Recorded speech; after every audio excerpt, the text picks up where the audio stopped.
बारे में पढ़ेंगे तो आपको धीरे धीरे पता लगेगा आगे, ठीक है। सस्पेंस है।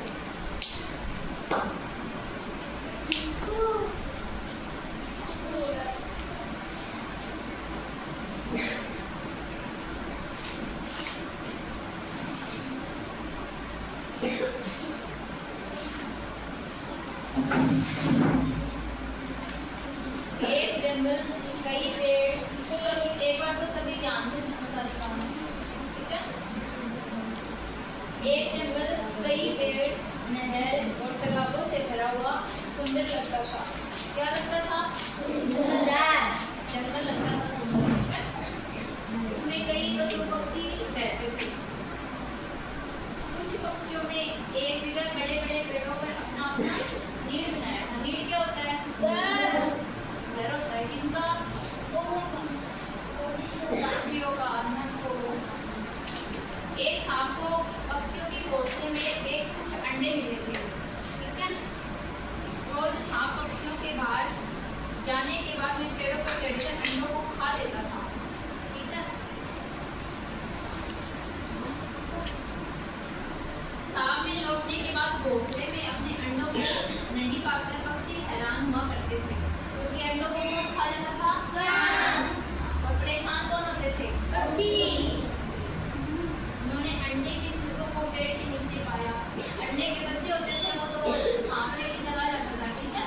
और वो ऊपर का जो छिलका होता था वो उधर ही छोड़ देता था, ठीक है। उन्होंने सांप के रेंगने के निशान देखे। सांप कैसे चलता है? रेंग के। अपने अंडों के लिए सारे पक्षी कल्पते रहे। इस खतरे से बाहर निकलने का रास्ता भी उन्हें सूझ नहीं रहा था। मतलब उनको कोई मिल नहीं रहा था कि वो अपने बच्चों को कैसे बचाएं, है ना। क्योंकि अंडों को तो कौन खा जाता था? सांप। उनमें एक बुद्धिमान पक्षी था। वह सांप के लिए ढूंढता निकला तो एक नहर के पास था। उसका घर काफी सोचने के बाद उसने एक योजना बनाई, क्योंकि वो चतुर था। वह पक्षी सीधा सांप के पास गया और उसके सामने उसने आवाज दी। सांप ने बाहर आकर देखा तो उसके सामने एक छोटा पक्षी था जो बुला रहा था। उसे आश्चर्य हुआ और वो चौंक गया। वो सोचा कि आज मेरे घर के सामने कौन आ गया, क्योंकि सारे पक्षी तो उससे डरते थे।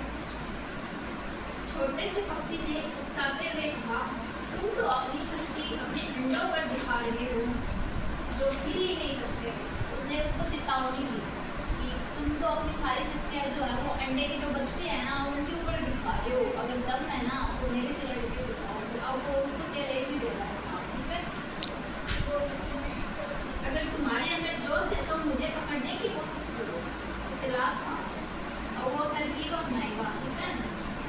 सांप ने गुस्से में आकर फुंकारा। पक्षी को पकड़ने उसे जोर से कूदा, लेकिन पक्षी ऊपर उठा। इस प्रकार पक्षी थोड़ा सा ऊपर उठते ही सांप को अपना पीछा करने के लिए मजबूर किया। धीरे धीरे सांप को नहर की ओर ले गया।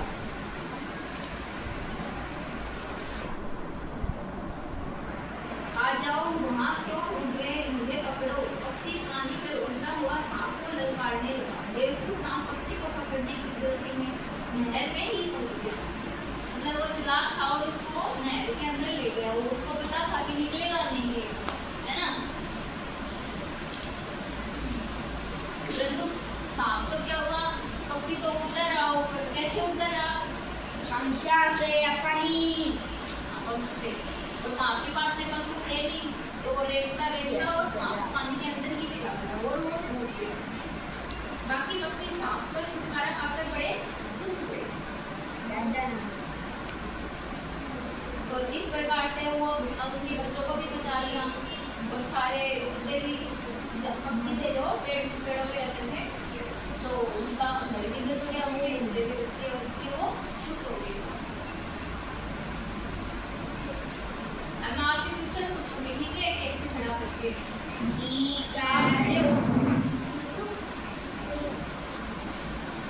पक्षियों के घोंसले कहाँ पे थे?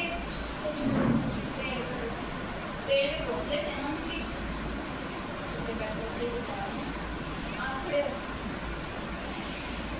सांप क्या करता था?